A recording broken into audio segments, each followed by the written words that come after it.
A Lei Geral de Proteção de Dados se aplica ao poder público?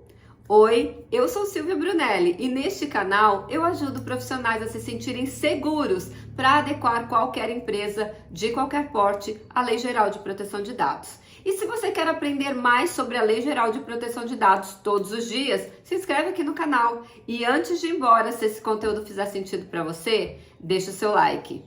Olha só que interessante essa pergunta que eu recebi. A Lei Geral de Proteção de Dados, ela também se aplica ao poder público? E a resposta é sim, se aplica ao poder público, ou seja, a todos os órgãos da administração pública direta ou indireta, nas esferas federal, estadual e municipal. Não existe nenhuma exceção, absolutamente nenhuma exceção para cumprimento da Lei Geral de Proteção de Dados. Por quê? Porque a Lei Geral de Proteção de Dados protege dados pessoais, inclusive nos meios digitais. Isso significa que, por padrão, protege nos papéis e também inclui os meios digitais, ou seja, os sistemas, a internet, etc.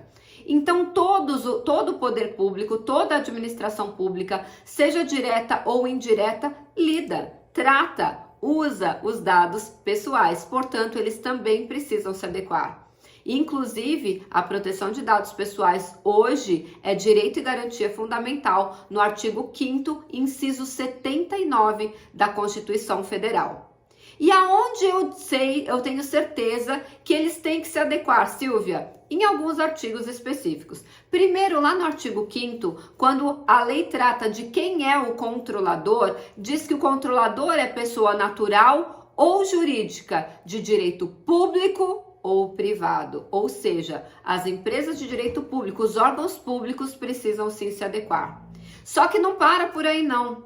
A Lei Geral de Proteção de Dados, entre o artigo 23 e o artigo 30, traz um capítulo inteiro tratando do seguinte tema: tratamento de dados pessoais pelo poder público. E eu quero ler para vocês só o artigo 23. O artigo 23 diz assim: o tratamento dos dados pessoais pelas pessoas jurídicas de direito público referidas no artigo deverá ser realizado para o atendimento de sua finalidade pública, ou seja, não pode haver desvio de finalidade na persecução do interesse público. Então, o interesse público sempre tem que vir acima do interesse ou do órgão ou do interesse privado, com o objetivo de executar as suas competências legais. Então, se um órgão tem uma competência legal, ele não pode desviar daquela finalidade no tratamento dos dados pessoais ou cumprir atribuições legais do serviço público. Então, olha que a própria Lei Geral de Proteção de Dados trouxe ali, entre os artigos 23 e 30, uma série de regras para que o poder público cumpra a Lei Geral de Proteção de Dados. Silvia, e o que vale mais a pena? Lidar com a adequação de órgãos públicos ou de empresas privadas? Então vamos lá, essa também é uma pergunta muito boa. Para você poder fazer a adequação de um órgão público, você tem dois caminhos. Ou você já é um servidor público, então você vai ser nomeado para essa função dentro do próprio órgão que você já é concursado ou nomeado, ou se você participar de um processo de licitação. O que é uma licitação? É um processo de concorrência onde várias empresas vão apresentar os seus projetos, os seus valores e aquele órgão vai optar pela empresa que mais oferecer vantagens para o Estado. Isso é um processo de licitação. Então, só existem esses dois tipos de possibilidade.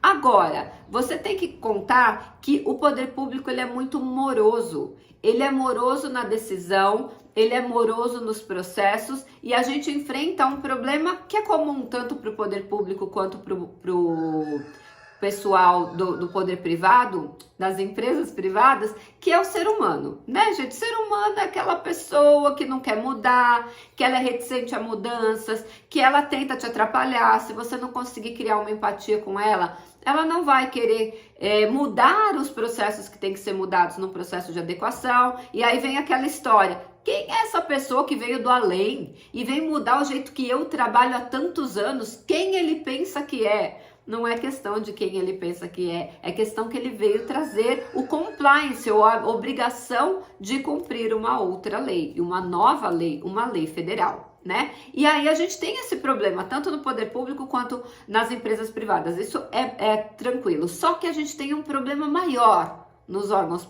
públicos. O funcionário público, ele recebe o salário dele no 5º dia útil, se ele fizer ou se ele não fizer.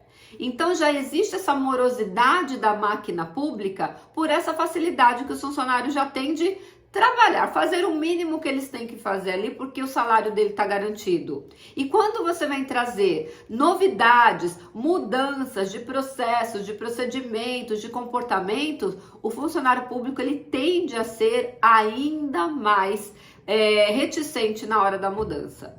Eu vou contar uma experiência particular que eu tive. Eu fui funcionária pública durante 1 ano e meio. Eu fui escrevente técnica judiciária concursada do Tribunal de Justiça do Estado de São Paulo. Eu estava lotada especificamente na 17ª Vara Cível do Fórum Central da comarca da capital de São Paulo.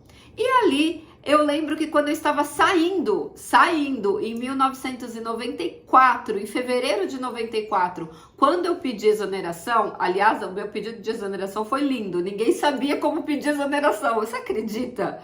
Ali nunca ninguém tinha pedido, não só na 17ª, no andar todo. Agora a 17ª fica no 8º andar, mas na época ficava no 10º. Ninguém do 10º andar, nenhuma daquelas varas sabia como que se pedia exoneração. Para você ver como o funcionário público presta concurso e não quer sair de lá nunca mais.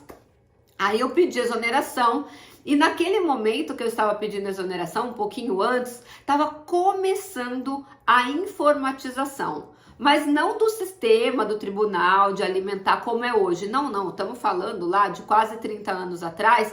Estava começando a colocar os computadores dentro dos cartórios. No nosso ainda nem tinha. E eu lembro que houve uma convocação da presidência do tribunal para que os funcionários se voluntariassem para aprender informática, para aprender a mexer no computador.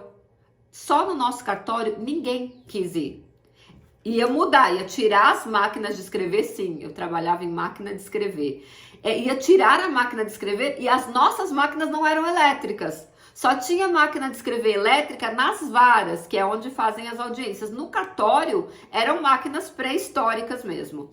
E aí, o tribunal mandou o ofício que era para indicar lá 10%. No nosso cartório tinha 40 pessoas, pelo menos 10%, só 4 pessoas de cada cartório para fazer a iniciação do trabalho de informática para aprender a mexer no computador, gente. Isso em 1994, quase 30 anos atrás. Ninguém se voluntariou. Por quê? Porque o funcionário público não queria sair da zona de conforto. Óbvio que depois que ninguém se voluntariou, veio uma ordem para a escrivã. Indique 4 pessoas, é obrigatório, vai aparecer um computador, aí alguém vai precisar mexer nele. E aí, aos poucos, isso foi acontecendo. Mas olha que engraçado, eles teriam um ganho de conhecimento, né? Uma facilidade no trabalho, porque imagina você fazer tudo na máquina de escrever. Errou, gente, era branquinho. Quem é da época do branquinho? Escreve aqui pra mim no comentário que eu quero saber. Passava branquinho, e aí você tinha que passar branquinho porque era feito com carbono. Gente, carta precatória era feita em 4 vias. Você não tinha só que fazer, né, digitar, como fala, datilografar, olha, nem lembrava o nome. Você tinha que apertar com muita força, senão a última via não aparecia nada. Tinha que ser muito forte. Às vezes a gente batia mais de uma vez, dava um trabalho horroroso. E depois com a informática, era só dar um print, né? Um Ctrl P na época, um Ctrl P e imprimia quantas vias você quiser com a mesma qualidade. Errou, nada de branquinho, era só voltar e corrigir. Olha que facilidade! Mas os funcionários públicos eram reticentes a aprender coisas novas.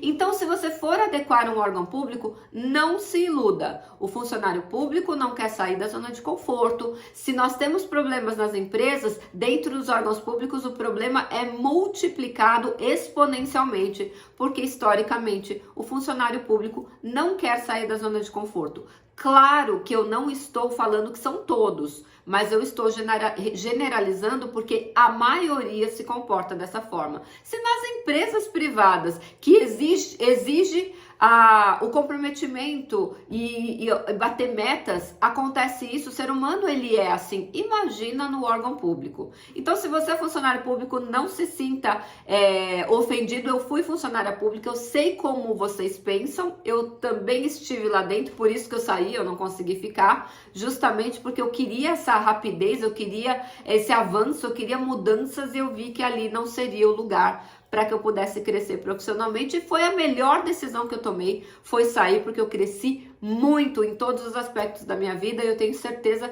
que eu não teria esse crescimento, essa expansão exponencial se eu tivesse presa num órgão público. Mas isso é uma percepção minha e tá tudo bem. Se aí no teu órgão você faz tudo certo, parabéns para você, continue assim, você que faz o Brasil andar. Então vocês entenderam que sim, a Lei Geral de Proteção de Dados se aplica a todos os órgãos públicos. Inclusive, é bom falar que os 6 passos de um processo de adequação que eu ensino no meu método, ele também se aplica aos órgãos públicos.